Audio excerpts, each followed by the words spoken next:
Hello મિત્રો, આ સાચી ઘટના ઉત્તરાખંડની છે।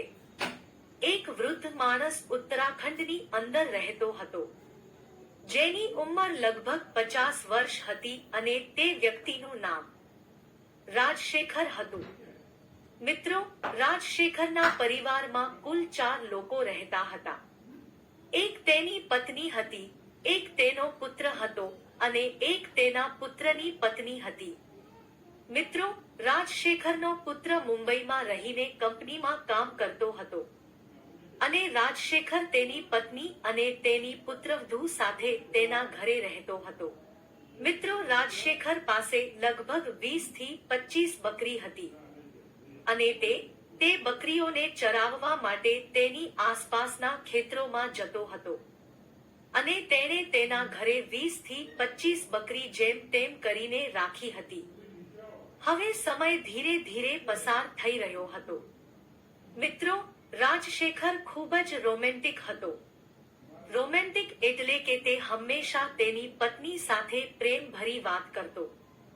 તે હંમેશા મીઠું મીઠું બોલતો અને દર બીજા દિવસે તેની પત્ની સાથે સંબંધ બાંધતો। હવે શું થાય છે દોસ્તો, લગભગ 3 મહિના પછી રાજશેખરની પત્ની તેને છોડીને આ દુનિયાથી જતી રહે છે। હવે રાજશેખર જે એકલા પડે છે, તેને એકલતા અનુભવવા લાગે છે। રાજશેખર ગમે તેમ કરીને 2-3 મહિના નીકાળી દે છે, પણ તેના પછી તેને બહુ બરદાશ્ત નથી થતું। હવે રાજશેખર માટે એક દિવસ નીકાળવો ખૂબ જ ભારે પડતો હતો। તે તેની પત્નીને ખૂબ યાદ કરે છે। રાજશેખર વિચારે છે કે જો મારી પત્ની મારી સાથે હોત તો આજે મારે મારા રૂમમાં એકલા સૂવું નહીં પડત। રાજશેખર એક દિવસ ભારે મુશ્કેલીથી કાઢી રહ્યો હતો। તે વિચારે છે કે હવે મારે કંઈક કરવું પડશે। તે પછી તે તેની આસપાસ ક્યાંક જુએ છે કે કદાચ કોઈ સ્ત્રી અથવા છોકરી મળી શકે જેથી તે તેની જરૂરિયાત પૂરી કરી શકે, પરંતુ તેને કોઈ સ્ત્રી અથવા કોઈ છોકરી કે જેની સાથે તે તેની ઈચ્છા પૂરી કરી શકે તેવું કોઈ મળતું નથી। તે પછી રાજશેખર શું કરે છે? બકરી તેમની પાસે હતી અને બકરીઓના ઘરને જોઈને લાગે છે કે હવે બધા રસ્તાઓ સંપૂર્ણપણે બંધ છે। હું મારા બકરી સાથે મારું કામ કેમ નથી કરતો? મિત્રો, તે પછી રાજશેખર તેની બકરીના ઘરે જાય છે અને ત્યાં ગયા પછી તે તેની બકરી સાથે ખોટી વસ્તુઓ કરવાનું શરૂ કરે છે। તે એક વ્યક્તિ હતો, પણ તેની સાથે તે એક શક્તિશાળી વ્યક્તિ પણ હતો, તેથી બકરી ચીસો પાડી રહી હતી। બકરીનો અવાજ બહાર આવી રહ્યો હતો અને બકરીનો અવાજ તેની પુત્રવધૂના ઓરડામાં જાય છે, તેથી તેની પુત્રવધૂ આમ તેમ જોવા લાગે છે કે કેમ બકરી બૂમો પાડી રહી છે। પછી તે જાય છે અને બકરીઓના ઘર તરફ જુએ છે। પછી ત્યાં ગયા પછી તેણી તેના સસરાને જુએ છે કે તેના સસરા બકરી સાથે ખૂબ જ ખોટી વસ્તુ કરી રહ્યા છે।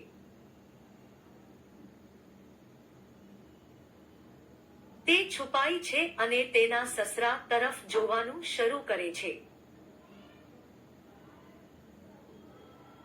હવે મિત્રો, તે પણ ખૂબ જ પરેશાન હતી કારણ કે તેણી તેના પતિને પણ ખૂબ જ યાદ કરતી હતી કારણ કે તેનો પતિ મુંબઈમાં કામ કરતો હતો અને તે મહિનામાં એકાદવાર જ તેના ઘરે આવતો હતો।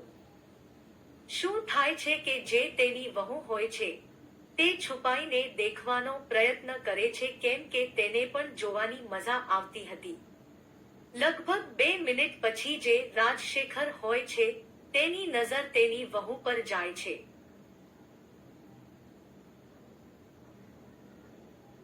તેથી રાજશેખર ડરી જાય છે, તેના પગ નીચેથી જમીન સરકી જાય છે।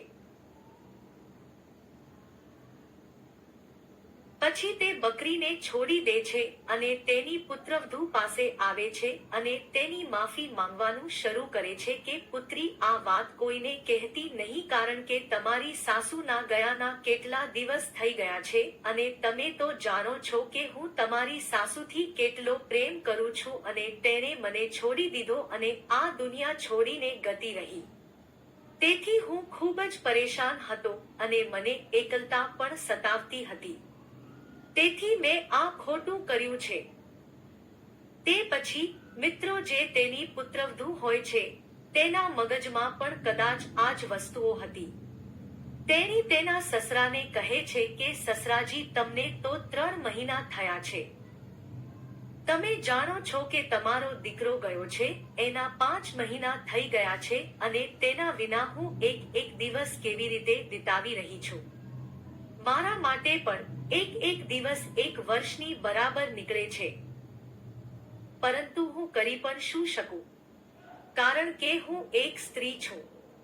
આ સાંભળીને તેના સસુર રાજશેખરજી કહે છે કે વહુ, આ વાતને હું પણ સમજી શકું હું, પરંતુ તમે પણ જાણો છો કે હું શું કરી શકું. આ સાંભળીને તેમની પુત્રવધુ કહે છે કે સસુરજી, હવે તમે જ તો છો જે કંઈ કરી શકો છો.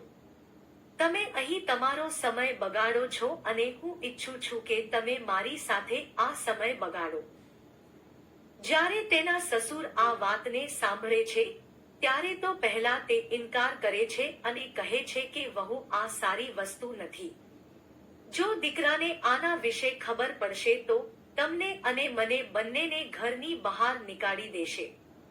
આ વાતને સાંભળીને તેની પુત્રવધુ કહે છે કે સસુરજી, કોઈને ખબર નહીં પડે.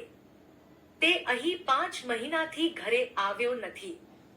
તેને કેવી રીતે જાણ થશે?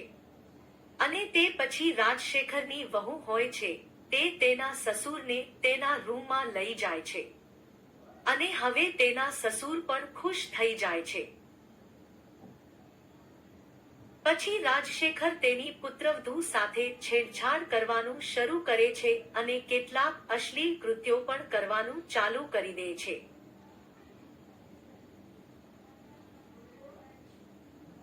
જ્યારે તેની પુત્રવધુ આ બધું જુએ છે તો ત્યારે તે ખૂબ જ ખુશ થઈ જાય છે, કારણ કે તે ઈચ્છતી હતી કે તેના સસુર તેની સાથે કંઈક કરે. હવે તેની પુત્રવધુ તેના અને તેના સસરાના બધા કપડાં ઉતારી દે છે અને બંને નગ્ન થઈ જાય છે. જ્યારે રાજશેખર તેની પુત્રવધુના ગોરા ગોરા શરીરને જુએ છે ત્યારે તે ખૂબ જ ઉત્સાહિત થવા લાગે છે.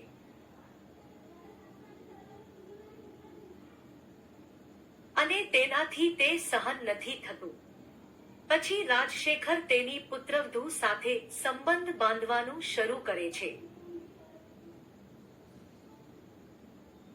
તે એટલી જોરદાર રીતે સંબંધ બનાવે છે કે જેથી તેની પુત્રવધુની હાલત ખરાબ કરી નાખે છે. તેની પુત્રવધુને પણ ખૂબ આનંદ આવી રહ્યો હતો. તે પણ તેના સસરાને ભરપૂર સાથ આપી રહી હતી. લગભગ 3 થી 4 વખત તેઓ એકબીજા સાથે સંબંધ બનાવે છે અને થાકી જાય ત્યારે ત્યાં સૂઈ જાય છે. પછી જ્યારે બીજા દિવસે સવાર થાય ત્યારે તે બંને બેસે છે અને નાસ્તો પાણી કરે છે. પછી તેની પુત્રવધુ રાજશેખરને કહે છે કે જ્યારે પણ મને કોઈ તક મળશે ત્યારે હું તમારા રૂમમાં આવીશ અને આ રીતે આપણે બંને એન્જોય કરીશું. મિત્રો, હવે જ્યારે પણ તેની પુત્રીવધુને તક મળતી ત્યારે તે તેના સસરાના રૂમમાં જતી અને તેમની સાથે સંબંધ બનાવ્યા કરતી. તે આખી રાત તેના સસરા સાથે સંબંધ બનાવ્યા હતી. આ રીતે લગભગ 3 મહિના પસાર થાય છે. એક દિવસ રાજશેખરનો પુત્ર જે મુંબઈમાં રહેતો હતો તે તેની કંપનીમાંથી રજા લે છે અને ઘરે આવે છે. તે તેની પત્ની સાથે રહેવાનું શરૂ કરે છે. મિત્રો, હવે બંનેનું મળવાનું બંધ થઈ ગયું હતું. તેઓ બંને એકબીજા માટે બેચેન થઈ રહ્યા હતા કારણ કે તે બંનેને એકબીજાની ટેવ પડી ગઈ હતી. અહીં રાજશેખર તેની પુત્રવધૂને મળવા તડપી રહ્યો હતો અને બીજી બાજુ તેની પુત્રવધૂ પણ તેના સસરાને મળવા માટે તડપી રહી હતી. છેવટે તે કરી પણ શું શકે કારણ કે રાજશેખરનો પુત્ર ઘરે હતો. આ રીતે 20 દિવસનો સમય પસાર થાય છે. એક દિવસ દરેક વ્યક્તિ બેસીને રાતનું ભોજન ખાય છે અને બધા લોકો તેમના રૂમમાં સૂઈ જાય છે.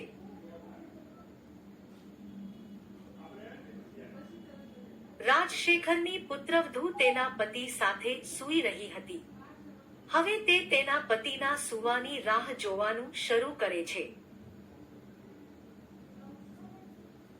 થોડા સમય પછી તેનો પતિ સૂઈ જાય છે. હવે રાજશેખરની પુત્રવધૂને તક મળે છે. તે ગુપ્ત રીતે પોતાનો ઓરડો છોડે છે અને તેના સસુર રાજશેખરના રૂમમાં જાય છે. રાજશેખર પણ ઘણા દિવસોથી રાહ જોતો હતો. જેવી જ તે તેની પુત્રવધૂને જુએ છે તો તે ખુશ થઈ જાય છે. તે તેની પુત્રવધૂને પકડે છે અને તેની સાથે શારીરિક સંબંધ બાંધવાનું શરૂ કરે છે. તે એવી રીતે સંબંધ બનાવે છે કે આ બંનેની સિસકીઓ આખા રૂમમાં ગુંજતી હતી. અહીં રાજશેખરના પુત્રની નજર અચાનક ખુલે છે અને તે તેની પત્નીને જુએ છે તો તેની પત્ની પલંગ પર નથી.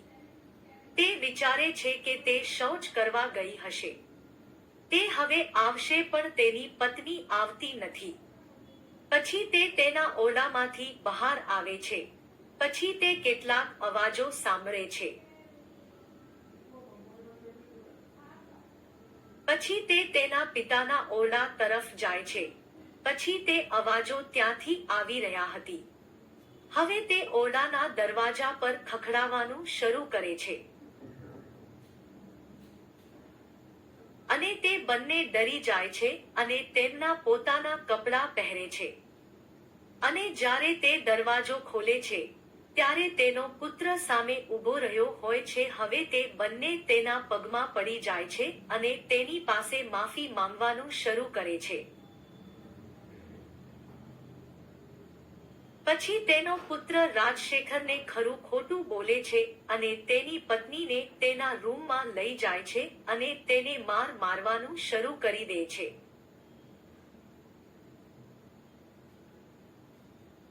તેની પત્ની તેને કહે છે કે મને માફ કરી દો. મારાથી ભૂલ થઈ ગઈ છે. હું ફરી ક્યારે આવી ભૂલ નહીં કરું. હવે કરી પણ શું શકીએ. હવે જે થઈ ગયું એ થઈ ગયું. પછી રાજશેખરનો પુત્ર તેની પત્નીને મુંબઈ લઈ જાય છે. હવે રાજશેખર ફરીથી એકલો થઈ જાય છે. તેથી મિત્રો, આજના યુગમાં કંઈક આવું જ થઈ રહ્યું છે. તેથી જ પરિવારને અને પત્નીને સમય આપવો જોઈએ. જો આપણે સમય ન આપીએ તો કુટુંબ વિખેરાઈ જશે.